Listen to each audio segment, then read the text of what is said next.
Hello friends, आपका स्वागत है आपके चैनल ब्रेन फूड में।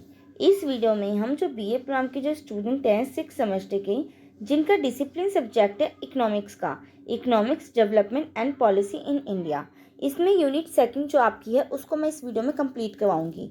इससे पहले मैं आपको एक वो इन्फॉर्मेशन देना चाहती हूँ कि मैंने आपको यूनिट जो फर्स्ट है ना वो इस चैनल पे प्रोवाइड करवा रखी है। वो मेरी थोड़ी ओल्ड वीडियो है, बट आपको वो सारे कंसेप्ट उसमें आपके क्लियर हो जाएंगे। उसमें मैंने आपको आर्थिक नीति, मतलब जो आपकी जितनी भी जो आर्थिक नीति है, जैसे राजकोषीय नीति हो गई, मौद्रिक नीति हो गई, इन सब चीज़ों के बारे में मैंने आपको उसके अंदर बताया था।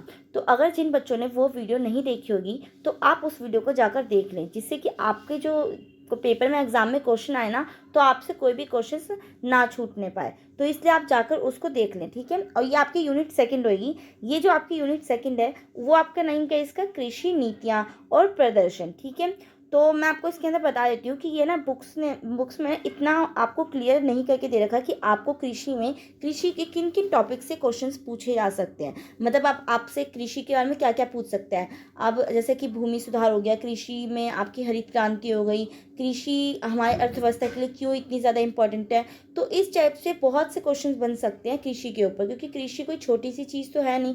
कृषि में आपके बहुत से मतलब वो आ जाते हैं, प्रोस्पेक्टिव चीज़ें आ जाती हैं जो इसके अंदर इंक्लूड होती हैं। बट जो एग्ज़ाम वो है आपकी बुक्स में इतना ज़्यादा आइडेंटिफाई नहीं करके दे रखा। तो मैंने आपके ना जो प्रीवियस ईयर्स जो एग्ज़ाम्स हुए हैं उनमें मैंने क्वेश्चंस को देखा कि किस टाइप से एग्जामिनर क्वेश्चन पूछ सकता है इस यूनिट से।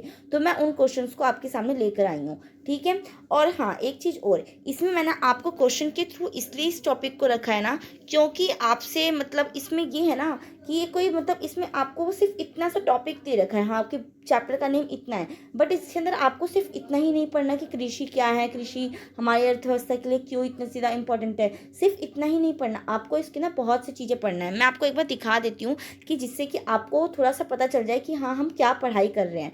क्योंकि जब तक आपको यही नहीं पता होगा कि हम किस सीक्वेंस में पढ़ाई कर रहे हैं तो आपको पढ़ने में भी मज़ा नहीं आएगा। इसलिए मैं पहले आपको दिखा देती हूँ कि आपको किन किन टॉपिक्स में मैं आपको इसमें क्लियर करवाऊंगी। तो जैसे कि आपका इसमें है, फर्स्ट क्वेश्चन ये है कि कृषि वो भारतीय अर्थव्यवस्था में कृषि का क्या महत्व है, कि इतनी ज़्यादा इंपॉर्टेंट क्यों रहती है हमारी कृषि हमारी अर्थव्यवस्था के लिए। ऐसे ही आपका जो सेकंड क्वेश्चन आपका है कि भारत में कृषि उत्पादकता कम होने के क्या कारण होते हैं और इसे बढ़ाने के लिए उपयुक्त सुझाव दीजिए। तो आप देख सकते हैं कि कृषि के इर्द गिर्द ही सब क्वेश्चंस बन रहे हैं और इस टाइप से कि वो क्वेश्चन आपके एग्जामिनर पूछ सकता है। आपको मैं ये नहीं कहूँगी कि एक्यूरेट यही क्वेश्चन आएगा, बट हाँ इस टाइप से आने के चांसेस हैं, ओके। ऐसे ही आपका जो थर्ड क्वेश्चन है इसको मैंने एक्सप्लेन करके आपको इसके आंसर्स दे रखे हैं। ऐसे ही आपका जो थर्ड है उसमें ये है कि भूमि सुधार के ऊपर से भू सुधार से आप क्या समझते हैं और भारत में भू सुधार कार्यक्रमों की प्रगति का आलोचनात्मक परीक्षण कीजिए। या फिर भूमि सुधार कार्यक्रम क्या है या उससे तात्पर्य क्या है। तो इस टाइप से आपसे एग्जामिनर क्वेश्चन पूछ सकता है, ठीक है। और भी क्वेश्चन है इसके अंदर, मैंने सब ऐड ऑन कर रखे हैं और ये कम्प्लीटली मैं आपको करवाने की कोशिश करूंगी जिससे कि आप समझ सके कि आपसे एग्जाम में किस टाइप से क्वेश्चन पूछ सकते हैं, ठीक है। नेक्स्ट आपका हरित क्रांति से क्या आशय है। इस टाइप के क्वेश्चन पे एग्जामिनर पूछता है एग्जाम्स में। हरित क्रांति क्यों, इसके लाभ हानि और इसके सकारात्मक प्रभाव क्या रहे, इसके नकारात्मक प्रभाव क्या रहे। है ये आपका यूनिट सेकंड कंप्लीटली। ये आपके जितने भी आपसे ये क्वेश्चन बन रहे हैं ना तो ये कंप्लीट आपके यूनिट सेकंड को ही कंप्लीट करवाएगा। तो आप इससे तो बिल्कुल भी फ्री हो जाएं कि आपकी यूनिट सेकंड कंप्लीट हो भी रही है कि नहीं हो रही। ये आपको पूरी की पूरी जो आपकी यूनिट सेकंड है वो आपको कंप्लीट करवा के ही रहेगा, ठीक है। जितने भी ये क्वेश्चन है अगर आपने इनको कर लिए तो आपको आपकी समझो कि आपकी जो यूनिट सेकंड है वो कंप्लीट हो गई। तो आइए हम इस वीडियो को स्टार्ट करते हैं बिना देरी किए। मैंने आपको इसलिए ये चीज़ बताना ज़रूरी समझा कि हाँ आपको भी पता चल जाए कि आप किस टाइप से इसमें पढ़ने वाले हैं। क्योंकि एक पता होता है ना हमें कि क्या क्या हमें इसमें समझ में आएगा भी कि क्या नहीं। तो आपको ये चीज़ें आपकी क्लियर हो चुकी होंगी कि हाँ इसके अंदर हमें ये चीज़ें देखनी है। तो अब हम इस वीडियो को स्टार्ट करते हैं बिना देरी किए हुए। 1 सेकेंड। तो जैसे कि इसमें फर्स्ट आपका क्वेश्चन ये है कि भारतीय अर्थव्यवस्था में कृषि का क्या महत्व है।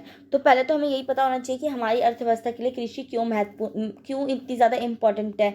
कोई भी चैप्टर आपको अगर स्टार्ट करना है तो आपको उसके बारे में पहले तो उसी के बारे में पता होना चाहिए कि आखिर में कृषि है क्या और कृषि क्यों इतनी ज़्यादा मतलब हमारे वैल्यूएबल रखती है हमारी कंट्री के लिए। तो इनके बारे में इसमें लिख रखा है कि विकासशील अर्थव्यवस्थाएं मूलतः प्राथमिक अर्थव्यवस्थाएं नहीं हैं। जैसे कि आपको पता है कि आयोजन के 56 वर्ष पश्चात भारत आज भी कृषि प्रधान अर्थव्यवस्था ही है। आपको पता है कि आज के टाइम में भी जो हमारी अर्थव्यवस्था है वो कृषि प्रधान ही अर्थव्यवस्था है, क्योंकि जो कई लोग हैं, मतलब बहुत से लोग जो हैं वो क्या है, वो कृषि पे ही उनकी क्या है, आजीविका है। इट मीन्स उनकी इनकम का सोर्स है, क्योंकि उनको कृषि से ही क्या मिलती है, एक तरीके से पैसे मिलते हैं। वो कृषि करते हैं और जो खेत में जो अनाज पैदा होता है उसको वो बेच कर क्या करते हैं, अपना आजीविका के लिए, अपनी रोटी कपड़ा मकान के लिए क्या करते हैं, कमा पाते हैं। नेक्स्ट यही है कि कृषि हमारी अर्थव्यवस्था की रीढ़ है। आपको पता होगा, जब हमारे देश जो स्वतंत्र हुआ था उसके बाद जो कृषि थी जिसने एक तरीके से हमें संभाले हुआ था, क्योंकि जो हमारी जनसंख्या थी ना, हमारी जो भारत की जनसंख्या थी वो आपकी बहुत जो बड़ी मात्रा में ना जो जनसंख्या थी वो कृषि पे ही क्या थी, डिपेंडेंट थी। इसलिए कहा गया कि जो कृषि है वो क्या है, हमारी एक तरीके से हमारी अर्थव्यवस्था की रीढ़ की हड्डी है। महात्मा गांधी के अनुसार कृषि भारत की आत्मा है, और योजना आयोग भी आयोजन की सफलता के लिए कृषि को ही क्या करता है, सबसे महत्वपूर्ण, सार्वजनिक महत्वपूर्ण मानता है। तो यही है कि महात्मा गांधी ने भी क्या कहा था कि जो कृषि है ना वो भारत की क्या है, हमारी एक तरीके से आत्मा है, हमारी रीढ़ की हड्डी, हमारी अर्थव्यवस्था की, हमारी नहीं, हमारी अर्थव्यवस्था की रीढ़ की हड्डी है। तो कहीं अगर टर्मिनोलॉजी कुछ अलग हो जा रही होगी तो आप उसे वो करना, नेगलेक्ट करना, आपको पता चल जा रहा होगा कि हाँ मेरे कहने का मतलब क्या है। तो यही है कि भारत में करोड़ों लोगों को भोजन, आजीविका कृषि से ही प्राप्त होती है, और कृषि पर ही देश के उद्योग धंधे, व्यापार व्यवसाय या यातायात संचार के साधन निर्भर है। आप जानते हैं कि अगर आपको कोई उद्योग ही लगाना है, तो उद्योग के लिए अगर आपको, मान लीजिए आपने उद्योग लगा रखा, आपका शुगर की मिल है, अगर आप वहाँ पे शुगर इन्वेंट करते हैं, शुगर को बनाते हैं, ठीक है, शुगर मेड करते हैं, तो आपको उसके लिए क्या चाहिए होगा, उसके लिए कच्चा माल तो आपका क्या है, गन्ना है। आप शुगर कैन होगी तभी तो आप क्या कर पाएंगे, चीनी का उत्पादन कर पाएंगे। तो यही है कि जो कृषि है ना वो बहुत हद तक हमारी जितनी भी जो वो है उद्योग धंधे हैं देश के, उन उन एक तरीके से उसके एक तरीके से वो उस पर डिपेंड होते हैं। जितने भी साधन होते हैं, चाहे यातायात हो गया, आपके व्यवसाय हो गया कोई भी, या व्यापार हो गया, आपके उद्योग धंधे हो गए, वो सब किस पे डिपेंड है, वो सब कृषि पे ही डिपेंड है। और ऐसे ही जो लॉर्ड मेयो के शब्दों में भी है ना, भारत की उन्नति धन और सभ्यता के दृष्टिकोण से खेती पर ही आधारित है। कि जो हमारी जो उन्नति है, जो धन है, या जो भी हमारी जो सभ्यता है, वो एक तरीके से भारत में अगर देखा जाए तो भारत को इसी दृष्टि से देखा जाता है क्योंकि वहाँ पर क्या है, कृषि, एक तरीके से कृषि प्रधानता ही कहा जाता है हमारी भारतीय अर्थव्यवस्था को। संसार में शायद ही कोई ऐसा देश हो जिसकी सरकार खेती से इतना प्रत्यक्ष और तत्कालिक लगाव रखती हो। भारत की सरकार मात्र एक सरकार ही नहीं अपितु मुख्य भूमि स्वामी भी हैं। आप देखते हैं कि हमारी जो सरकार है वो भी कितनी ज़्यादा योजनाएं लेके आती है कृषि से रिलेटेड। अगर आपने पढ़ा होगा पंचवर्षीय योजनाओं के बारे में, तो पंचवर्षीय योजना में भी आप देखते होंगे कि कृषि को कितना ज़्यादा अहम वो माना जाता है। प्रथम पंचवर्षीय योजना हो गई, द्वितीय पंचवर्षीय योजना हो गई, इसके अंदर आपने देखा था कि एक तरीके से कृषि को कितना ज़्यादा वो बढ़ावा दिया जाता था हमारी स्वतंत्रता के बाद। और इसीलिए हमारी जो हरित क्रांति थी वो भी आई थी। अभी आप इसी के अंदर हरित क्रांति के बारे में भी पढ़ेंगे। जो हरित क्रांति जो थी वो कृषि के क्षेत्र में ही उन्नति लाने के लिए लाई गई थी। तो यही है। अब हम देखते हैं कि कृषि आखिर में जो भारतीय अर्थव्यवस्था में कृषि का महत्व इतना ज़्यादा क्यों है, हम किन कारणों से कहते हैं कि जो कृषि है वो बहुत ज़्यादा इम्पोर्टेंट है हमारी भारतीय अर्थव्यवस्था के लिए। तो फर्स्टली तो यही है कि ये राष्ट्रीय आय के प्रमुख स्रोत में है, कि नेशनल इनकम एक तरीके से जनरेट करती है जो हमारी कृषि है, क्योंकि हमारी जो जनसंख्या है बहुत सी, वो क्या है, कृषि पर ही एक तरीके से निर्भर है। तो वो अपना जो उनको जो इनकम मिलती है, इनकम जो उनको जनरेट करते हैं, तो वो इनकम हमारी किसमें वो होती है, कैलकुलेट होती है, वो हमारी राष्ट्रीय आय में कैलकुलेट होती है। इसलिए कहा गया है कि कृषि इसलिए इम्पोर्टेंट भी है क्योंकि ये हमारी राष्ट्रीय आय के प्रमुख स्रोतों में से एक है। भारत की राष्ट्रीय आय का सर्वाधिक अंश कृषि व संबंध व्यवसायों से ही प्राप्त होता है। अब इसमें कुछ डाटा दे रखा है, आप इसको पढ़ लेना। आपको ना इसकी PDF के जो लिंक है ना वो मैं डिस्क्रिप्शन में डाल दूंगी, आप वहाँ से इसे देख लेना, ठीक है। तो यही कह रखा है ना कि स्पष्ट है कि राष्ट्रीय आय का एक बड़ा भाग कृषि से ही प्राप्त होता है। ठीक है। यद्यपि क्योंकि हमारी जो जनसंख्या है वो ज़्यादातर किस में इन्वॉल्व है, कृषि में इन्वॉल्व है, तो जब वो कृषि में इन्वॉल्व है तो कृषि से ही तो वो अपनी इनकम जनरेट करेगी, और जो वो इनकम जनरेट करेगी तो वो इनकम उनमें किस किस में कैलकुलेट होगी, उनकी नेशनल इनकम में कैलकुलेट होगी। तो इसलिए कहा गया है कि जो राष्ट्रीय आय का एक बहुत बड़ा भाग क्या है, हमारी कृषि से ही प्राप्त होता है। यद्यपि विकास के साथ साथ राष्ट्रीय आय में कृषि का योगदान निरंतर कम होता जा रहा है। ठीक है। जैसे जैसे विकास हो रहा है तो उससे क्या हो रहा है, उद्योगों की स्थापना हो रही है, और सेवाएं और व्यापार के क्षेत्र में भी जो लोग हैं वो इन्वॉल्व हो रहे हैं, तो उससे वो कृषि की ओर से क्या हो रहा है, धीरे धीरे हटते जा रहे हैं। अब जब विकास होगा तो कृषि, कई लोग क्या होंगे, कृषि से उद्योग धंधे स्थापित कर लेंगे ही। तो यही है कि फिर उससे क्या होगा कि कृषि की जो इनकम होती थी, राष्ट्रीय आय में जो कृषि का आय जुड़ता था कृषि की उत्पादन से, तो वो क्या हो रही है, धीरे धीरे क्या हो रही है, निरंतरता कम होती जा रही है। इस लाइन में यही कहा गया है। नेक्स्ट इसका है, कृषि का महत्व इसलिए है क्योंकि ये हमारी आजीविका का प्रमुख स्रोत है। किसी भी मनुष्य के लिए जो मतलब जो है वो मेन सोर्स क्या है, आजीविका के लिए कमाता है। कोई भी है, आप भी हैं, आप किस लिए चाहते हैं कि हम पढ़ लिख के बहुत अच्छे एक तरीके से जॉब, वेल सेटल जॉब ले लें। क्यों? क्योंकि आपको अपनी क्या करना है, आपको ये देखना है कि हाँ मुझे खाने के लिए खाना मिल सके, पहनने के लिए कपड़े मिल सके, रहने के लिए घर मिल सके। तो ये आपकी एक तरीके से मैं आपका पहला आपका मोटिव क्या होता है, आपकी आजीविका, मतलब कि जो आप रहन सहन होता है, आपको रोटी कपड़ा मकान ये सब प्राप्त हो सके। फिर आपकी सेकंड नीड्स होती है कि हाँ हमें कार चाहिए, तो ये चाहिए, हमें एक बड़ा घर चाहिए, तो ये तो आपकी सेकंड प्रायोरिटी है। तो परंतु जो आपकी फर्स्ट प्रायोरिटी है वो होती है, क्या होती है आपकी, एक तरीके से आपको खाने के लिए खाना और पहनने के लिए कपड़े, ये चीज़ें, और रहने के लिए मकान, ये चीज़ें इंपॉर्टेंट रहती हैं। ठीक है। तो यही है कि आजीविका का प्रमुख स्रोत होता है जो कृषि है। पहले के टाइम पे तो बहुत ज़्यादा था, जब स्वतंत्र देश हुआ था उस टाइम पे जो कृषि ही थी जिसने क्या किया था, भारतीय अर्थव्यवस्था को एक तरीके से उभारा था। भारत में कृषि आजीविका का प्रमुख स्रोत है। श्री वी राव के अनुसार 1991 ईस्वी में संपूर्ण जनसंख्या का लगभग 66.3% भाग क्या है, कृषि एवं संबंध व्यवसायों से अपनी क्या करते हैं, आजीविका प्राप्त करते हैं। और वहीं दूसरी ओर ना, जबकि ब्रिटेन हो गया, अमेरिका हो गया, जो ये सब क्या है, ये अमेरिका तो जैसे आप जानते हैं कि हमारा विकसित देश है, या फिर कनाडा हो गया, आदि देशों में कृषि एवं संबंध व्यवसायों पर निर्भर रहने वाली जो जनसंख्या है वो ओनली कितनी है, 20% से भी कम है। और बाकी जो हमारे देश की जो जनसंख्या वो क्या है, 60% तो हमारे देश की जो जनसंख्या है वो किस में इन्वॉल्व रहती है, कृषि में इन्वॉल्व रहती है।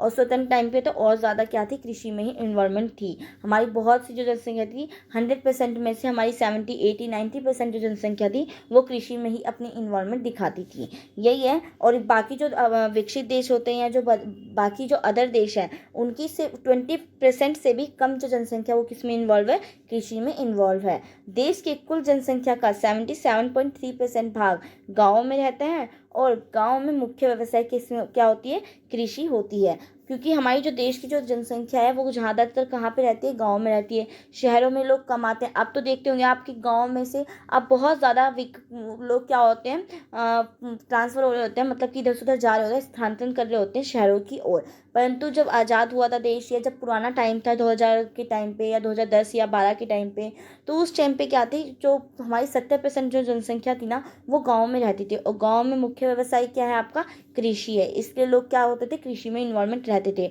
और कृषि में इन्वॉल्वमेंट रहती थी तो इसलिए वो आजीविका का उनका क्या था, मुख्य व्यवसाय वो था, साधन था। और साथ ही साथ, और जब उससे उनका जब कृषि करते थे तो कृषि से जो इनकम जनरेट होती थी वो हमारी राष्ट्रीय आय में इन्वॉल्व होती थी।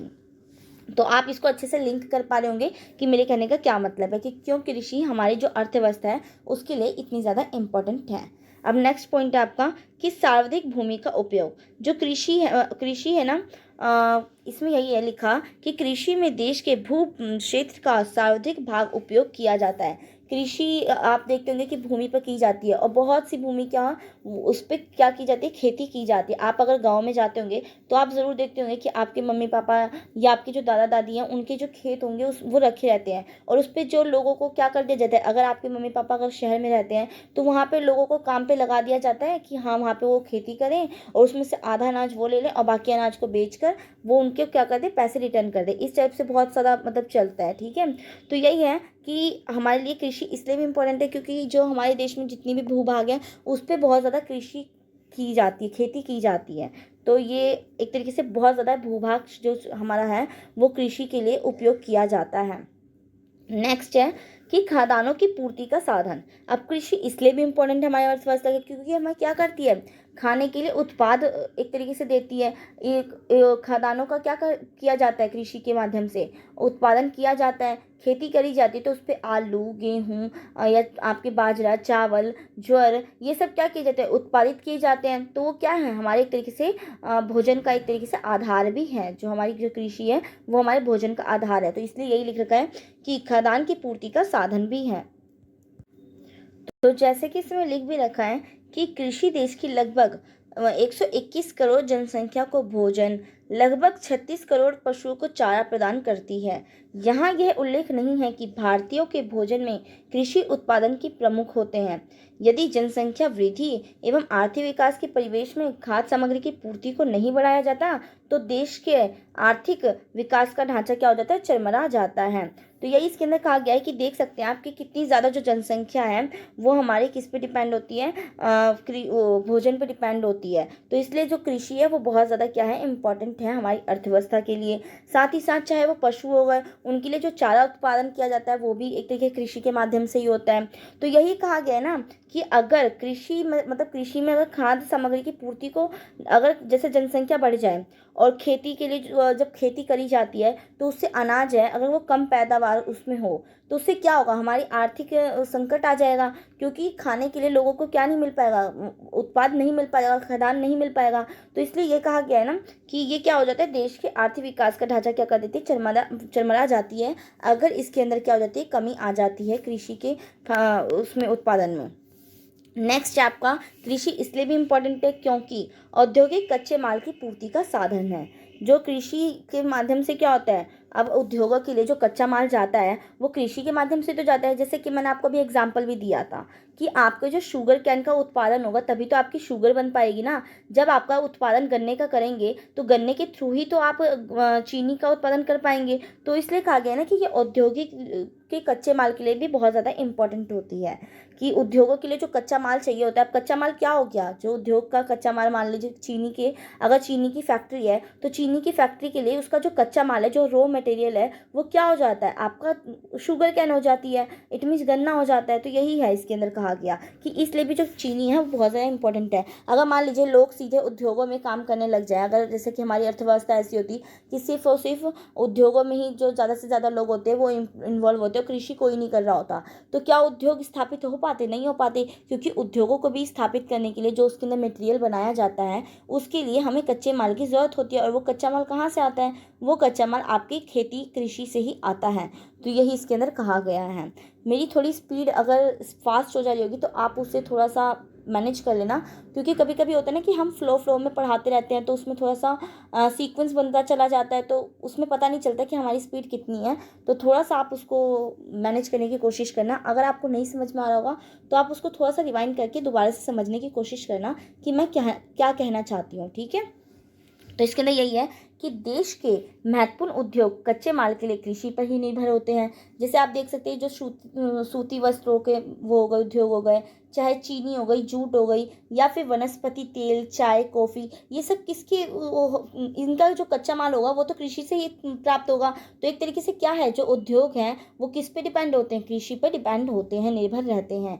इसके प्रमुख उदाहरण है संसार के, जैसे इसमें आपको मैंने एग्जाम्पल ये दे दिया, ठीक है। और संसार के सभी देशों में उद्योगों का विकास कृषि के विकास के बाद ही क्या हो पाता है, संभव हो पाता है। जिस देश में एक तरीके से कृषि पहले होगी तभी उद्योगों का उसमें ज़्यादा से ज़्यादा विकास हो पाएगा। क्योंकि जैसे कि आप देखते होंगे कई जो देश होते होंगे वो बाहर से अपने लिए मतलब अपने उद्योगों के लिए कच्चा माल मंगाते होंगे, परंतु अगर आपके ही देश में आपका रॉ मटेरियल आपको प्राप्त हो जाए तो आपके एक तरीके से बनाने के लिए उसका खर्चा भी कम आएगा। आपने देखा होगा कि जब अंग्रेज आए थे हमारे देश के अंदर तो उनको ये वो यहाँ से क्या लेके गए थे, रॉ मटेरियल लेके गए थे। उनको यहाँ पे सस्ते दामों पे क्या मिल पा रहा था, कच्चा माल प्राप्त हो पा रहा था, तभी तो उन्होंने यहाँ पे हम पे कब्जा कर लिया था।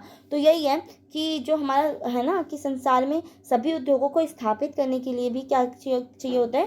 कृषि के विकास के बाद ही क्या हो पाता है, उसका विकास संभव हो पाता है उद्योगों का। और इस प्रकार औद्योगिक विकास कृषि के विकास पर ही क्या होता है, निर्भर होता है। तो इसीलिए जो हमारी कृषि है वो बहुत ज़्यादा इंपॉर्टेंट है हमारी अर्थव्यवस्था के लिए।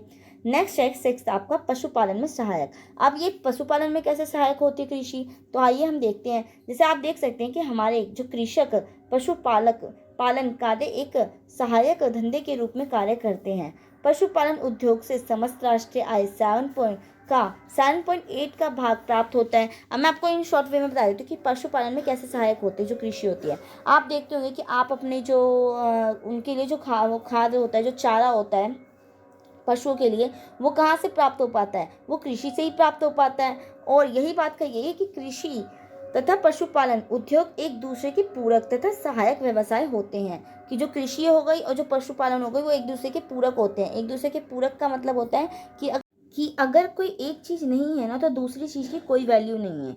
जैसे कि मान लीजिए कि जैसे कार और पेट्रोल, अब ये क्या है, ये एक दूसरे के पूरक हैं। अगर कार नहीं रही तो पेट्रोल की कोई वैल्यू नहीं है, और अगर पेट्रोल नहीं रहा तो कार की कोई वैल्यू नहीं है। तो ये एक दूसरे के क्या है, ये एक दूसरे के पूरक वस्तुएं हैं। तो इसी टाइप से अगर जो कृषि है, जो पशुपालन है, वो एक दूसरे के पूरक एवं सहायक व्यवसाय होते हैं। ठीक है। जैसे अब आप देखते होंगे कि कृषि में खेती करने के लिए भी आप देखते होंगे कि बैलों का यूज़ किया जाता है ना। पुराने टाइम पे बैलों वालों का यूज़ किया जाता था। तो वो क्या है, एक दूसरे के लिए सहायक है ना। अगर ये नहीं है तो इसकी दूसरी की कोई वैल्यू नहीं रह जाती। इसी टाइप से इसमें यही लिख रखा है कि कृषि पशुओं को चारा प्रदान करती है और पशु कृषि को बहुमूल्य खाद प्रदान करते हैं, जिससे कृषि उत्पादन में क्या होती है, वृद्धि होती है। तो आप देख सकते हैं कि किस टाइप से जो ये हैं कृषि और जो पशुपालन उद्योग है, वो एक दूसरे से किस टाइप से क्या है, वो एक दूसरे से कोरिलेट करते हैं। तो आइए हम नेक्स्ट देखते हैं। 7th है कि हमारे निर्यात व्यापार का मुख्य आधार है। अब ये कृषि क्यों इतनी ज़्यादा इंपॉर्टेंट है, क्योंकि एक तरीके से बहुत ज़्यादा क्या करती है, निर्यात करती है। जैसे कि देश के निर्यात का अधिकांश भाग है ना वो कृषि से ही प्राप्त होता है। अप्रैल 2013 से 14 में प्रमुख वस्तुओं के निर्यात में बागान उत्पाद एवं कृषि एवं सहायक उत्पाद में 34% की वृद्धि दर्ज की गई है। कृषि उत्पादों में चाय हो गई, जूट हो गया, वो हो गया, शक्कर हो गई, ये कुछ गलत लिख रखा है, ऊन हो गई, रुई हो गई, मसाले, तिलहन आदि क्या होते हैं, प्रमुख होते हैं। और इन सब चीज़ों का निर्यात किया जाता है। और जब इन सब चीज़ों का ज़्यादा से ज़्यादा निर्यात होगा तो उससे क्या होगा, विदेशी मुद्रा होगी। तो विदेशी मुद्रा बढ़ेगी तो उससे हमारी जो वो है हमारी अर्थव्यवस्था है वो क्या करेगी, विकास कर पाएगी। तो यही है कि जो हमारी कृषि है ना वो इसलिए भी इम्पोर्टेंट है क्योंकि ये हमारी निर्यात का एक मुख्य आधार है।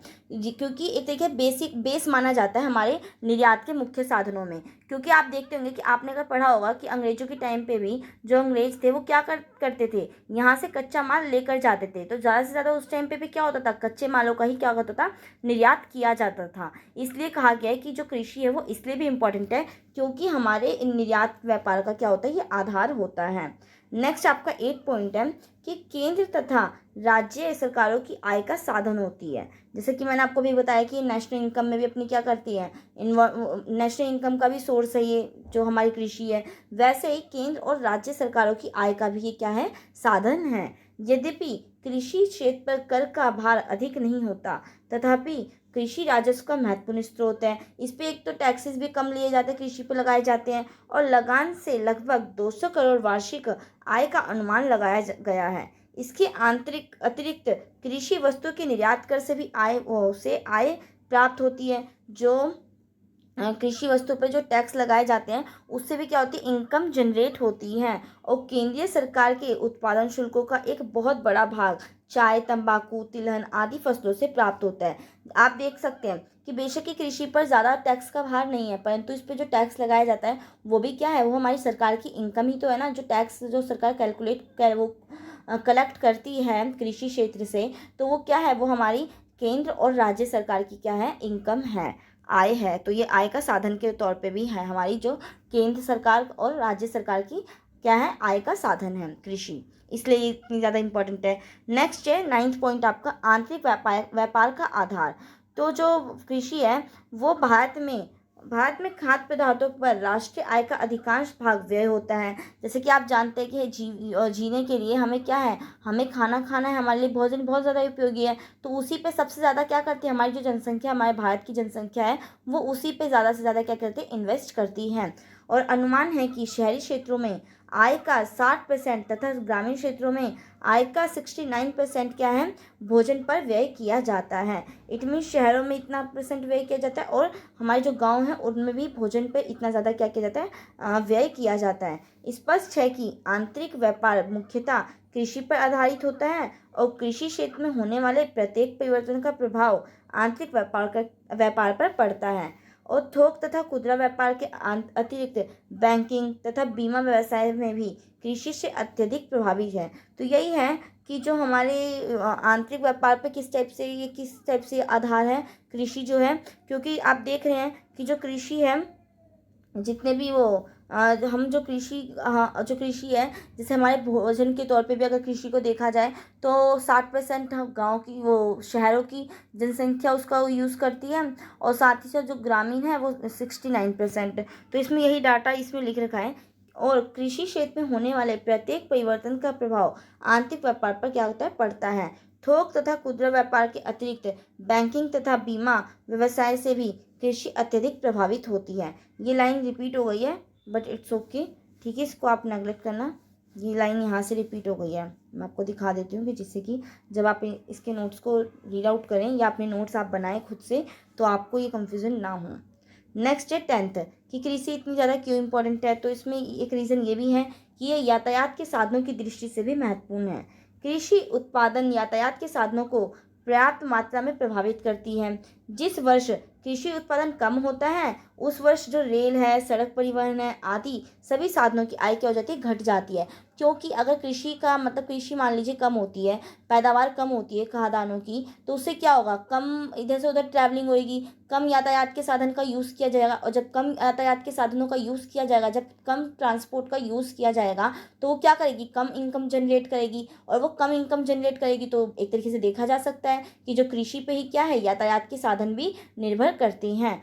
तो इसलिए कहा गया है कि यातायात के साधनों की दृष्टि से भी ये क्या है, ये बहुत ज़्यादा इम्पोर्टेंट है। क्योंकि जब पैदावार होगी तभी तो यह जो यातायात के साधन है, चाहे वो ट्रेन हो गया, बस हो गई या फिर कोई भी बैलगाड़ी हो गई पुराने टाइम में, तो तभी तो वो यूज़ होंगे ना। अगर ये पैदावार होगी नहीं तो इधर से उधर सामान आवाजाही नहीं हो पाएगी, और जब आवाजाही नहीं होगी तो इनकम का जो सोर्स है वो कम होगा यातायात के साधनों में। तो इसलिए जो यातायात के साधनों की दृष्टि से भी क्या है, कृषि जो है बहुत ज़्यादा इम्पॉर्टेंट है। आई होप आप ये क्वेश्चन समझ चुके होंगे कि कृषि जो है वो अर्थव्यवस्था के लिए क्यों इतनी ज़्यादा इम्पोर्टेंट है, और कृषि का हमारी जो अर्थव्यवस्था है उसके अंदर कितना बड़ा एक तरीके से भूमिका है। अब हम नेक्स्ट यही देखते हैं कि भारत में कृषि उत्पादकता कम होने के प्रमुख कारण क्या हैं, कि आखिर में जो कृषि की उत्पादन क्षमता जो हो रही है वो कम हो रही है, तो वो किन किन कारणों से हो रही है। तो अगर अपना माइंडसेट आप यूज़ करके देखें तो बहुत से कारण हो सकते हैं। या तो अधिक वर्षा हो सकती है, जलवायु में परिवर्तन होना हो सकता है, या फिर जो लोगों की जो रुचि है वो क्या हो रही है, अब कृषि क्षेत्र से हटती जा रही है। बहुत से रीजंस लिख सकते हैं और मैंने कुछ रीजन इसके अंदर जो आपके एग्जाम की दृष्टि से बहुत ज़्यादा इंपॉर्टेंट हो सकते हैं आपके एग्जाम के पॉइंट ऑफ व्यू से, वो मैंने लिख रखे हैं। तो आइए हम इसको डिस्कस कर लेते हैं कि उत्पादकता कम होने के क्या कारण हैं और इसे बढ़ाने के लिए क्या क्या सुझाव दिए जा सकते हैं, उसके बारे में हम चर्चा करते हैं। तो यही है कि भारत एक विशाल एवं संपन्न देश है। तो आपको पता ही है कि हमारा जो भारत देश है वो उसको पहले सोने की चिड़िया भी कहा जाता था, और भारतीय अर्थव्यवस्था में कृषि का स्थान सदैव ही क्या रहता है, सर्वोपरि रहता है, सबसे ऊपर रहता है।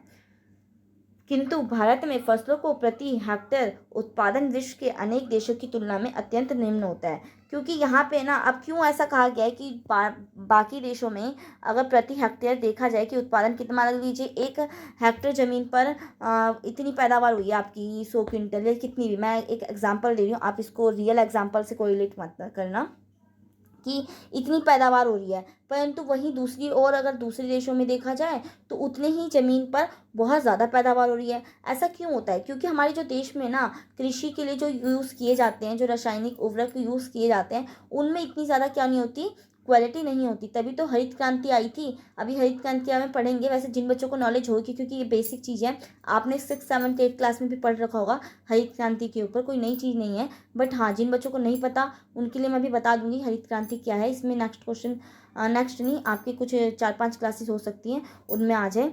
तो यही है कि प्रति हेक्टेयर उत्पादन विश्व के अनेक देशों की तुलना में अत्यंत निम्न है, और निम्न उत्पादकता की यह स्थिति खाद्य और खाद्येतर दोनों फसलों में समान रूप से दृष्टिगत होती है। निम्न कृषि उत्पादकता के मूल कारण कृषि की निम्न उत्पादकता के अनेक कारण सामूहिक रूप से उत्तरदायी हैं।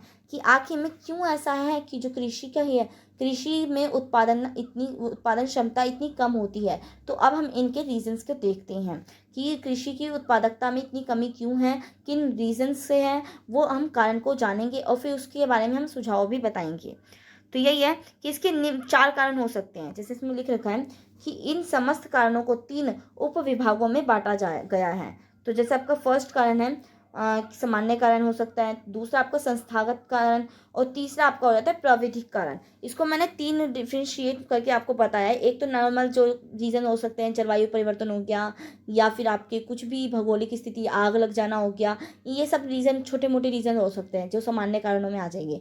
परंतु जो संस्थागत कारण है उनमें भी मैं आपको बताऊंगी क्या आएंगे, और जो आपके प्राविधिक कारण है उसमें क्या आएगा, अभी मैं आपको डिस्कस करती हूँ। तो पहले हम सामान्य कारणों को जान लेते हैं कि भूमि पर जनसंख्या का भार, इस कारण से भी क्या हो रही है, कृषि में उत्पादकता क्षमता कम हो रही है। किसका, कैसे, तो इसमें यही लिख रखा है कि भारत में कृषि भूमि पर जनसंख्या का भार निरंतर बढ़ता जा रहा है। जब मान लीजिए जनसंख्या बढ़ेगी तो लोग क्या करेंगे, अपने रहने के लिए अब वो बनाएंगे, घर बनाएंगे, और जब वो अपना घर बनाएंगे तो वो क्या करेंगे, खेतों को एक तरीके से उजाड़ देंगे, खेत खत्म कर देंगे, पेड़ पौधों को हटा देंगे। तो इस कारण से भी क्या कहा गया है कि जो भूमि पर जनसंख्या का भार बढ़ने के कारण भी जो कृषि है, कृषि में क्या आ रही है, कमी आ रही है कृषि की उत्पादन क्षमता में। परिणामतः प्रति व्यक्ति कृषि योग्य भूमि की उपलब्धि निरंतर कम होती जा रही है। कि मतलब प्रति पर व्यक्ति को इतना, पर पर्सन को इतनी भूमि प्रदान होनी चाहिए, उसमें क्या हो रही है, अब कमी आ रही है। क्यों कमी आ रही है, क्योंकि जनसंख्या इतनी ज़्यादा बढ़ गई है कि लोगों को रहने के लिए उनको आवास की ज़रूरत है, और वो अपने रहने के लिए क्या कर रहे हैं, खेतों को नष्ट करते चले जा रहे हैं। सन 1901 में जहां कृषि योग्य भूमि की उपलब्धि प्रति 2.1 एकड़ थी, आज वो कितनी बची है, 0.7 बची हुई है। तो आप देख सकते हैं कि कितना ज़्यादा एक तरीके से बहुत ज़्यादा कम हो गई है आज के टाइम में प्रति व्यक्ति खेत। ठीक है, नेक्स्ट है आपका कुशल मानव शक्ति का अभाव। अब इस कारण से भी कमी आ रही है खेती के अंदर, क्योंकि जो मानव अपनी शक्ति का यूज़ करता है, जैसे कि इसमें लिख रखा है कि भारत का कृषक सामान्यतः निर्धन, निरक्षर और भाग्यवादी हो गया। इट मीन्स अगर आपको एक कहते हैं ना कि अगर कोई काम आपको परफेक्ट करना है तो उसके लिए भी ज्ञान का होना ज़रूरी है। अगर आपको नॉलेज है कि हमें किस टाइप से खेती करनी है, किस टाइप से पेड़ पौधों का विकास हो सकता है, उस चीज़ के बारे में आपको नॉलेज होगी, तब आप क्या कर पाएंगे, उसकी पैदावार अच्छी कर पाएंगे। परंतु आज के टाइम पे क्या हो गया, मतलब पुराने टाइम पे क्या था ना कि लोग है ना भाग्यवादी हो गए हैं कि हाँ, कि अगर हमारी किस्मत में होगा तो अच्छी खेती हो जाएगी इस साल। परंतु लोग उस चीज़ से निजात नहीं पाते। इट मीन्स वो निरक्षर होने के कारण ही उनके साथ ऐसा होता है। तो इस कारण से भी कहा गया है कि जो उत्पादन क्षमता है कृषि की, वो इसलिए भी इस कमी आती है क्योंकि लोगों को इसके बारे में लोग अवेयर नहीं होते, उनको इन सब चीज़ों की नॉलेज नहीं होती। वो कैसे होते हैं, निरक्षर होते हैं। वो कैसे होते हैं, भाग्यवादी होते हैं। तो इस कारण से जो कृषि की उत्पादकता क्षमता में क्या आ रही है, कमी आ रही है। अतः वह स्वभावतः अधिक उत्पादन नहीं कर पाता है। ऐसे ही नेक्स्ट पॉइंट है कि भूमि पर लगातार कृषि, कि कृषि में उत्पादन क्षमता किस लिए कम हो रही है। एक रीज़न आपका ये हो जाता है कि भूमि पर लगातार कृषि हो रही है। तो इसमें यही लिख रखा है ना कि अनेक वर्षों से हमारे यहाँ उसी भूमि पर खेती की जा रही है, फलतः भूमि की उर्वरा शक्ति निरंतर कम होती जा रही है।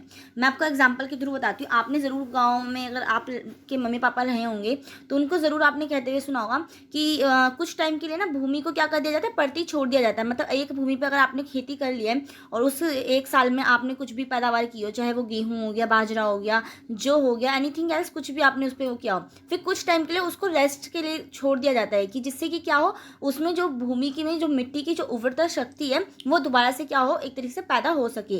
तो इसलिए उसको कुछ टाइम के लिए क्या कर दिया जाता है, ऐसी ही खाली ज़मीन छोड़ दी जाती है। परंतु अगर आप लगातार उस पर वो करते रहें, खेती करते रहें, उसमें फिर दोबारा से अनाज बो दें, तो उससे क्या होगा, वो अपनी उर्वरता शक्ति को बनाए नहीं रख पाएगा और उसकी उर्वरता शक्ति कम हो जाएगी, जिससे कि क्या होगा, उसकी पैदावार पे असर डालेगी। फिर जब नेक्स्ट टाइम पे जो उत्पादन जो शक्ति होगी ना, वो क्या होगी, बहुत ज़्यादा कम मात्रा में होगी। इसलिए कहा गया है कि जो भूमि पर लगातार कृषि करी जा रही है, उसके कारण भी क्या हो रहा है, कृषि की उत्पादन क्षमता में क्या आ रही है, कमी आ रही है।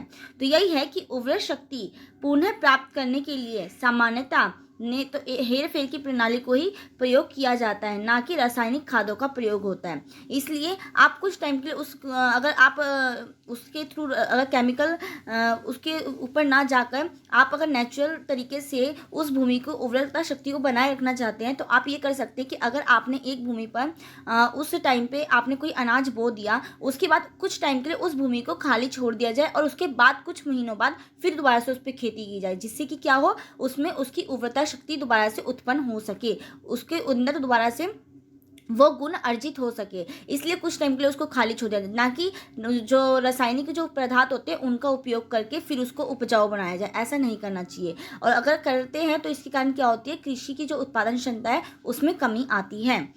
नेक्स्ट चैप्टर आप संस्थागत कारण, कि क्या, एक तो आपको मैंने बताया था सामान्य कारण, अभी हमने जो जितने भी ऊपर पढ़े वो हमने सभी अभी सामान्य कारण पढ़े थे, कि मतलब जो जनरली किसी भी कारण से भूमि की वो जो कृषि की उत्पादन क्षमता में कमी आ सकती है, चाहे फिर वो जलवायु परिवर्तन हो गया या एनीथिंग एल्स, कुछ भी। परंतु अब क्या है, संस्थागत कारण। अब ये संस्थागत कारण में क्या होता है कि जैसे फर्स्ट आपका पॉइंट है खेतों का लघु आकार, इट मीन जो छोटा आकार, लघु मतलब आप समझते होंगे कि छोटा मतलब, ठीक है। उपविभाजन एवं अपखंडन के परिणाम स्वरूप देश में खेतों को आकार अत्यंत छोटा हो गया है। आपने ज़रूर देखा है कि कई लोगों के जो खेत होते हैं ना, वो ना एक के खेत 1 मीटर की दूरी पे होगा, फिर दूसरा 1 किलोमीटर की दूरी पे होगा, फिर तीसरा जो खेत होगा वो और दूर होगा।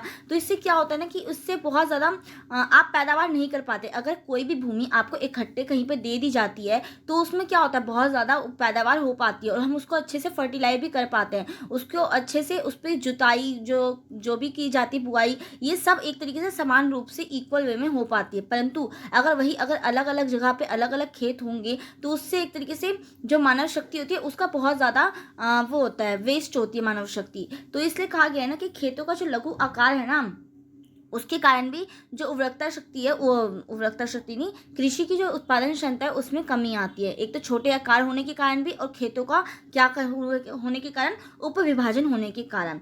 परिणामतः आधुनिक उपकरणों का प्रयोग नहीं हो पाता, साथ ही श्रम पूंजी और के साथ ही समय का भी क्या होता है, बहुत ज़्यादा अपव्यय होता है। अगर कोई काम आप इकट्ठे कर दें और अगर वही काम अगर आप कुछ टाइम के अंतराल पर करें तो थोड़ा सा आपको वो लगता है, उसमें आपका एक तो टाइम भी वेस्ट होता है बहुत ज़्यादा, फिर पूंजी भी अलग से लगाई जानी पड़ती है, फिर श्रम भी अलग करना पड़ता है। तो इसके कारण बहुत ज़्यादा आपको क्या होती है, प्रॉब्लम क्रिएट हो जाती है, और इसके कारण क्या होता है, कृषि की उत्पादन क्षमता में कमी आ जाती है।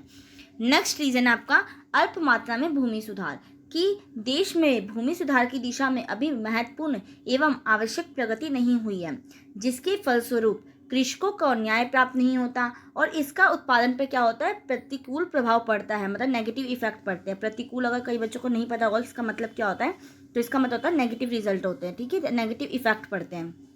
तो यही है कि अगर अल्प मात्रा में भूमि सुधार होता है, अगर भूमि सुधार को लेकर लोगों में जागरूकता नहीं फैलाई जाएगी, अगर लोग उसके बारे में जागरूक नहीं होंगे कि हाँ किस टाइप से हमें भूमि सुधार करके भी हम अपनी कृषि की पैदावार को बढ़ा सकते हैं, अगर इस चीज़ को लेकर वो विकास नहीं कर रहे होंगे लोग, तो इसके कारण भी क्या होगा, कृषि की उत्पादन क्षमता में कमी आ जाती है। तो यही इसके अंदर लिख रखा है, और कृषकों को न्याय प्राप्त नहीं होता जिसके कारण, और इसका उत्पादन पर क्या होता है, प्रतिकूल प्रभाव पड़ता है। नेक्स्ट है संस्थागत कारण के अंतर्गत कि कृषि सेवाओं का अभाव। अब कृषि की सेवाएं क्या होती हैं कि भारत में कृषि सेवाएं प्रदान करने वाली संस्थाओं का अभाव पाया जाता है, कि इट मीन्स कोई भी आपको हेल्प चाहिए कि किस टाइप से, अगर कोई फल नहीं लग रहा या कुछ भी एनीथिंग एल्स, आपको कोई भी सेवाएं कोई भी हेल्प चाहिए होगी, अगर वो चीज़ प्रोवाइड ना हो आपको, तो आपकी जो कृषि है वो बहुत ज़्यादा इफेक्ट डालेगी उसके ऊपर। क्योंकि अगर आपको किसी चीज़ की नॉलेज नहीं है और आपको नॉलेज गेन करवाने के लिए भी कोई पर्सन भी हेल्प नहीं कर रहा, तो वो क्या करता है, आपका वो काम पूरी तरीके से प्रॉपर वे में नहीं हो पाता, जिस कारण से क्या होगा, आप वो काम अच्छे से नहीं कर पाएंगे और उसके कारण क्या होगा, जो कृषि अगर खेती कर रखी है आपने तो वो भी क्या होगी, बहुत ज़्यादा कम होगी। इसीलिए कृषि का जो उत्पादन क्षमता है इस कारण भी वो होती है, कम होती है, क्योंकि क्या होता है, कृषि सेवाओं का अभाव होता है। कृषि की हमें इतनी अच्छी तरीके से सेवाएं नहीं प्रदान की जाती, चाहे वो सिंचाई हो या जुताई हो या बुआई हो, उसके लिए एक तो नॉलेज भी नहीं दी जाती, प्लस साथ साथ उनकी हमें जो सरकार होती है वो अगर कम हेल्प करे तो उस कारण भी क्या हो जाता है, कृषि की पैदावार कम होती है, जिससे उत्पादकता में क्या नहीं हो पाती, वृद्धि नहीं हो पाती है। तो यही बात इसके अंदर लिख रखी है। नेक्स्ट आपका प्राविधिक कारण। अब क्या मतलब किस कारण से जो वो है कृषि की उत्पादन क्षमता कम हो रही है। तीसरा रीजन है आपका प्राविधिक कारण। प्राविधिक कारण में क्या हो जाता है, परंपरागत विधियां। अब कई लोग जो है ना, बहुत जो पहले की जो पुरानी जो विधियां हैं उसी का यूज़ करते हैं आज भी कृषि के लिए, परंतु आज आप देख सकते हैं कि कितने वास्ट लेवल पे, बड़े लेवल पे क्या होती है, कृषि खेती होती है। और उसके खेती से ज़्यादा क्या लोग चाहते हैं, जो किसान होते हैं वो ये चाहते हैं कि ज़्यादा से ज़्यादा वो हो, पैदावार हो। परंतु आज का क्या हो रहा है, आजकल जो लोग हैं वो पुराने तरीके से ही, जैसे पहले तो लोग होते थे कि सिर्फ अपने परिवार के लिए खेती करते थे। अगर आप कहीं गाँव में जाओगे ना तो कहीं कहीं पर आप देखेंगे ना कि कई जो कृषि किसान होते हैं ना वो सिर्फ और सिर्फ अपने परिवार के लिए वो करते हैं, अनाज को उत्पन्न करते हैं और पूरे साल फिर वही उसको क्या करते हैं, उसको बेच कर थोड़ा बहुत एक्स्ट्रा करके और उससे इनकम करते हैं, साथ ही उसी अनाज को वो खाते हैं पूरे साल। परंतु आजकल क्या हो रहा है, आजकल लोग बहुत इसका निर्यात भी होने लग गया है, कृषि जो उत्पादन होते हैं, कृषि के जो उत्पाद होते हैं, तो इस कारण से ज़्यादा वो करने पड़ते हैं। परंतु लोग आज भी क्या कर रहे हैं, परंपरागत विधियां यूज कर रहे हैं, जिस कारण से पैदावार जो हो रही है वो कम हो रही है।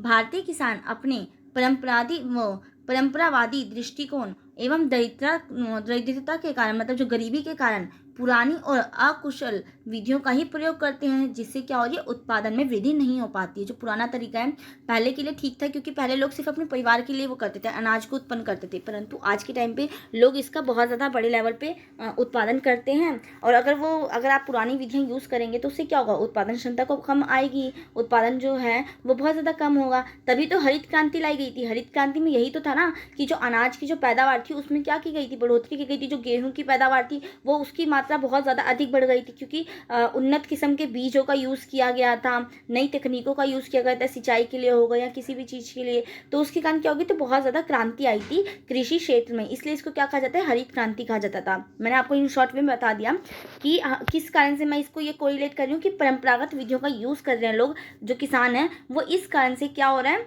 कि जो हमारी कृषि की जो उत्पादन क्षमता है उसमें कमी आई है। नेक्स्ट है उर्वरकों की कमी। अब उर्वरकों की कमी में क्या है कि उत्पादन में वृद्धि के लिए उर्वरकों का प्रयोग अत्यंत आवश्यक होता है। जो हम उसको वो करते हैं उपजाऊ बनाने के लिए, उसमें उर्वरक, खाद ये सब डालते हैं, तो ये बहुत ज़्यादा इम्पोर्टेंट होता है किसी भी जो अनाज होती है उसके लिए, जो पैदावार की जाती है खेत के अंदर। परंतु भारत में गोबर एवं आधुनिक रासायनिक खादों उर्वरकों का ही क्या होता है, अभाव पाया जाता है। जो पहले जो एक तरीके से जो लोग थे वो पहले परंपरागत उसका यूज़ करते थे चीज़ों का, चाहे वो गोबर हो गया, उपले हो गई, इन सब चीज़ों का यूज़ किया जाता था खाद बनाने के लिए। या जो आपके जैसे केले के छिलके हो गए, या जो भी आपकी जो किचन का जो खाद्य पदार्थ होते हैं उससे भी खाद बनाई जाती थी, मिट्टी में उसको दबा के और कुछ टाइम के लिए छोड़ दिया जाता था और वो खाद का एक रूप ले लेती थी। परंतु आज के टाइम में क्या हो रहा है, इसका भी अभाव हो रहा है। इतनी से यही तो बात की गई ना, उर्वरकों की कमी के कारण क्या हो रहा है, कृषि की जो उत्पादन क्षमता है वो कम हो रही है। अगर उसको अच्छे से वो नहीं किया जाएगा, उर्वरक नहीं दिए जाएंगे, तो उसके अंदर उर्वरकता शक्ति कम हो जाएगी, पैदावार इसके कारण कम हो जाएगी। तो इसलिए कहा गया है कि गत वर्षों में इस दिशा में कुछ प्रगति अवश्य हुई है। तो इस कारण से क्या हुआ है कि जो उर्वरकों की कमी हो रही है, जिस कारण से उत्पादन क्षमता कम हो रही है कृषि की। नेक्स्ट आपका पॉइंट है आधुनिक कृषि। अब आधुनिक कृषि क्या है कि उपकरणों का अभाव। भारत के अधिकांश कृषक पुराने उपकरणों का ही प्रयोग किया जाता है करते हैं, जिससे उत्पादन में उचित वृद्धि नहीं हो पाती। जब लोग पुराने तरीके से, मान लीजिए सिंचाई करनी है खेत में, अब आज बहुत बड़ी 1 हेक्टेयर की ज़मीन है, अब उस पर सिंचाई करनी है, आप पुराने तरीके से वही आप वो कर रहे हैं, पानी का छिड़काव कर रहे हैं जा जाकर उस खेत में, तो ये क्या होगा, बहुत ज़्यादा एक तो श्रम का भी इसमें यूज़ होगा और साथ ही साथ आपका टाइम भी यूज़ होगा, प्लस पूंजी भी वेस्ट होगी। परंतु अगर आप न्यू टेक्नोलॉजी का यूज़ करते हैं, जैसे आप देखते हैं, अगर आपने 8th क्लास में पढ़ा भी होगा, ड्रिप तंत्र हो गया या बहुत सी न्यू टेक्नोलॉजी टेक्नोलॉजी आजकल तो आ रखी है मार्केट में, तो अगर उन सब चीज़ों का यूज़ करेंगे तो 2 मिनट में आप क्या कर देंगे, पूरे खेत को क्या कर देंगे, सिंचाई कर देंगे। आप तो देख रहे हैं कि आजकल ड्रोन के माध्यम से भी सिंचाई करी जाती है, या वो खाद वो करा जाता है, छींटे जाते हैं। तो ये क्या है, अगर न्यू टेक्नोलॉजी का यूज़ नहीं होगा तो उसके कारण भी क्या होगा, जो पैदावार है कृषि में जो उत्पादन क्षमता है वो कम हो जाएगी। तो इसलिए यह कहा गया है कि आधुनिक कृषि का अगर हम सही तरीके से यूज़ नहीं करेंगे तो क्या नहीं हो पाएगी, उचित वृद्धि नहीं हो पाती है। ऐसा प्रतीत होता है कि परंपरागत भारतीय कृषि उपकरणों में अवश्य कोई मौलिक दोष है, अतः कृषकों को आधुनिक उपकरणों का अपनाना चाहिए। कि इट मीन्स ऐसा कहा जाता है कि जो परंपरागत भारतीय जो कृषि थी उसमें कुछ ना कुछ प्रॉब्लम है, तभी क्या नहीं होती, खेती वो नहीं होती, पैदावार ज़्यादा नहीं होती है। इसलिए क्या किया जाना चाहिए, न्यू आधुनिक तरीकों से पैदावार करनी चाहिए कृषि खेत के अंदर, जिससे क्या हो, कृषि की उत्पादन क्षमता में वृद्धि हो। नेक्स्ट है साख। अब ये साख क्या है, साख के माध्यम से कैसे कृषि की उत्पादन क्षमता कम हो रही है, तो यही कहा गया है ना कि सुविधाओं का अभाव अभी तक कृषि के विकास के लिए पर्याप्त साख सुविधाएं कृषकों को उपलब्ध नहीं करवा पाता।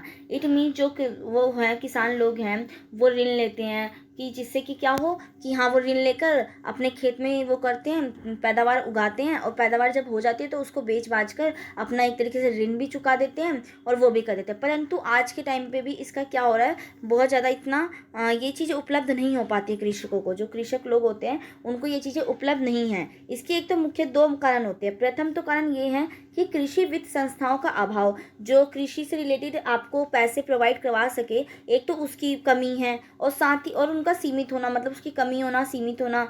और द्वितीय ये कमी है कि उचित कृषि मूल्य नीति का अभाव, कि इट मीन्स अच्छी किस्म की अच्छी तरीके से कि खेती कैसे की जाए, इस चीज़ की नॉलेज की क्या है, बहुत ज़्यादा कमी है, जिसके कारण क्या होता है, वो होती है कृषि में उत्पादन क्षमता कम होती है। तो यही है कि अगर साख की सुविधाएं अच्छे से प्रोवाइड हो जाए, और साख की सुविधाएं प्रोवाइड हो जाए तो कृषक लोग क्या कर पाएंगे, अच्छे से खेती में वो कृषि कर पाएंगे, और कृषि में क्या करेंगे, उत्पादन क्षमता इससे बढ़ती है।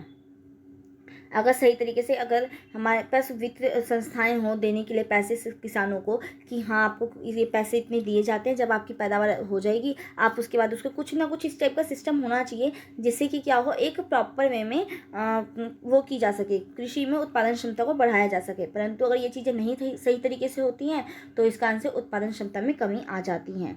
नेक्स्ट है पशुओं की हीन दशा। अब भारत में पशुओं का अभाव तो नहीं है, हाँ उनकी अच्छी नस्ल अवश्य है, अधिक नहीं पाई जाती है। अन्य शब्दों में पशुधन की गुणात्मक स्थिति संतोषजनक नहीं है। इट मीन्स उनकी बहुत ज़्यादा जो स्थिति है वो बहुत ज़्यादा दयनीय है। अतः पशु आर्थिक सहयोग प्रदान करने के स्थान पर कृषकों पर क्या बन पा रहे हैं, वो क्या बनते जा रहे हैं, भार बन गए हैं। इट मीन्स जो पशु है ना आजकल इतने अच्छी किस्म के नहीं मिल रहे हैं। आप देखते होंगे कि जो वो गाय वाय होती है, अगर उनको पाला जाता है तो कई गाय बीमार हो जाती हैं, कुछ मतलब उनमें कुछ ना कुछ प्रॉब्लम हो जाती है, वो अपना इतना अच्छा अपना काम नहीं कर पाती है। अगर मान लीजिए कोई गाय है, उसको दूध देने का काम है, अगर वो इतने प्रॉपर वे में नहीं कर पाएगी, वो दूध नहीं देगी उस परिवार को, तो उससे क्या होगा, तो ये एक तरीके से क्या हो जाएगा, जो पशु लोग हैं वो किसानों के ऊपर क्या हो जाएंगे, एक तरीके से बोझ बन जाएंगे, तो जिसके कारण एक भार बन जाएंगे। तो यह भी एक कारण है कि पशु की हीन दशा है, जिसके कारण क्या है, जो कृषि में उत्पादन क्षमता कम है। क्योंकि आपको मैंने बताया भी कि जो पशुपालन है और जो कृषि है वो एक दूसरे के क्या है, पूरक हैं। नेक्स्ट है, अब हम ये देखते हैं कि भारत में कृषि उत्पादन को बढ़ाने के उपाय। तो अब ये हमने पढ़ा कि जो कृषि उत्पादन है वो कम क्यों हो रहा है, अभी हमने उसके रीजंस को देखा, परंतु अब इसको हम सॉर्ट आउट कैसे कर सकते हैं, इसके क्या क्या उपाय हैं, अब हम इसके बारे में पढ़ते हैं। क्या क्या उत्पादन क्षमता में क्या कैसे वृद्धि की जा सकती है, इसके बारे में कुछ पॉइंट्स हैं। तो फर्स्ट पॉइंट है कि कृषि उत्पादन की आधुनिकतम तकनीकें विकसित की जाए। इट मीन्स जो न्यू टेक्नोलॉजी आ रही है, चाहे वो सिंचाई के लिए हो या फिर उर्वरक को छींटने के लिए हो या किसी भी चीज़ के लिए हो, तो इन सभी को हमें क्या करना चाहिए, एक्सेप्ट करना चाहिए, इसका यूज़ किया जाना चाहिए कृषि के लिए जो न्यू आधुनिक तरीके आ रहे हैं उसका। नेक्स्ट है कि एक उपाय ये है कि भूमि सुधार के सभी कार्यक्रमों को पूर्ण एवं प्रभावशाली ढंग से क्रियान्वित किया जाना चाहिए। कि जो भूमि में जो कमी है, उसकी उर्वरकता शक्ति कम हो रही है, या भूमि पर बहुत ज़्यादा लगातार कृषि की जा रही है, तो उसके कारण उनकी जो ह्यूमिडिटी है उसके अंदर उर्वरकता शक्ति है भूमि के अंदर, वो कम ना होने पाए, इसका ध्यान रखना चाहिए। तो इसका एक ये भी उपाय है। नेक्स्ट उपाय है कि सिंचाई के साधनों का विकास करके कृषि की प्रकृति पर निर्भरता को कम किया जाए।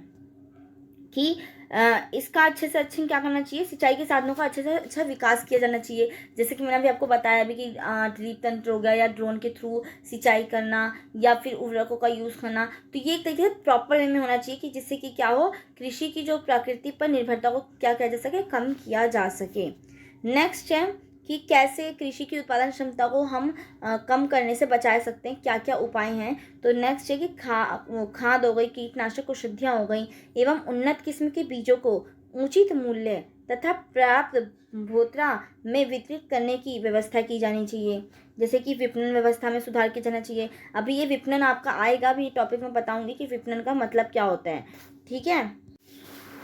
अब नेक्स्ट पॉइंट है, चलिए मैं बता देती हूँ कि विपणन का मतलब क्या होता है। कि जो हम खेती करना स्टार्ट करते तब से लेकर उपभोक्ताओं तक पहुँचाने की विधि को क्या किया जाना चाहिए, अच्छा किया जाना चाहिए, उसमें सुधार किया जाना चाहिए, जिससे कि क्या हो सकती है, जो कृषि की जो उत्पादन क्षमता है उसमें वृद्धि हो सकती है। नेक्स्ट है कि इसके उपाय हमने दिए हैं। तो नेक्स्ट है आपका किसानों को ऋणग्रस्त से मुक्त करके, इट मीन्स उनके ऊपर कर्जा ना रहे, इससे हमें उन्हें मुक्त कर दिया जाना चाहिए, जिससे कि अपना वो पूरा फोकस किस पे कर पाए, कृषि पे कर पाए, खेती पे कर पाए और जो उत्पादकता है उसकी भी क्या कर सके, प्रोडक्टिविटी को भी बढ़ा सके। आवश्यक वित्त की आपूर्ति की जानी चाहिए और जो उनको मतलब ज़रूरी हो, जिनको जितनी वित्त की उनको नीड हो वो उन्हें मुहैया करवाया जाना चाहिए। नेक्स्ट पॉइंट है आपका कि लाभदायक स्तर पर कृषि मूल्य में पर्याप्त स्थायित्व बनाए रखा जाना चाहिए, जिससे कि क्या हो सकता है, कृषि की उत्पादन क्षमता में सुधार हो सकता है। इसी प्रकार विभिन्न प्रकार की जोखिमों को न्यूनतम करने के प्रयास किए जाने चाहिए। जो भी उसमें कृषि के अंदर कोई भी प्रॉब्लम्स आती हैं खेती में, जो सिंचाई में या फिर बुआई में, कोई भी टाइप से, इन सब चीज़ों का एक तरीके से क्या करना चाहिए, इन जोखिमों को बहुत हद तक क्या किया जाना चाहिए, कम किया जाना चाहिए। नेक्स्ट पॉइंट है कि शिक्षा एवं प्रशिक्षण व्यवस्था का विस्तार किया जाए एवं विकास कार्यक्रमों में समन्वय एवं सामंजस्य स्थापित किया जाए। तो ये बहुत इजी टॉपिक था कि किस प्रकार से हम कृषि की उत्पादन क्षमता को बढ़ाने के उपाय क्या क्या हैं, इसमें हम उत्पादकता क्षमता में कैसे वृद्धि लाई जा सकती है, इसका सुझाव दिया गया था। तो यही कुछ टॉपिक थे। अब ऐसे ही आपका जो क्लास थर्ड मतलब इसमें मैं आपको अब ये सेकेंड क्लास लूँगी ना, उसके अंदर कराऊंगी सेकेंड पार्ट, ठीक है, वीडियो का। तो इसके अंदर मैं आपको ये वाला क्वेश्चन और जो नेक्स्ट क्वेश्चन आपका है वो करवा दूंगी, ठीक है। तो इसमें अब हम भूमि सुधार के बारे में पढ़ेंगे, फिर भूमि सुधार कार्यक्रम, इन सब चीज़ों के बारे में अच्छे से डिस्कस करेंगे। तो अभी तक इतना ही इस वीडियो में। अब हम मिलते हैं नेक्स्ट वीडियो में, जब तक के लिए बाय। और हाँ, एक बार और मैं बता देती हूँ, अगर आपको इसकी PDF चाहिए होगी तो मैं इसका लिंक आपको डिस्क्रिप्शन बॉक्स में पिन आउट कर दूँगी, आप वहाँ से इसको गेट आउट कर सकते हैं, ठीक है, गेट कर सकते हैं वहाँ से आप। तो आई होप आपको ये वीडियो अच्छी लगी हो। अगर आपको कोई भी प्रॉब्लम होती है इस वीडियो में, अगर कोई भी वर्ड समझ ना आया हो या मैं मेरे से छूट गया हो कोई भी वर्ड, तो आप मुझे कमेंट सेक्शन में कमेंट करके पूछ सकते हैं। And thank you so much इस वीडियो को एंड तक देखने के लिए।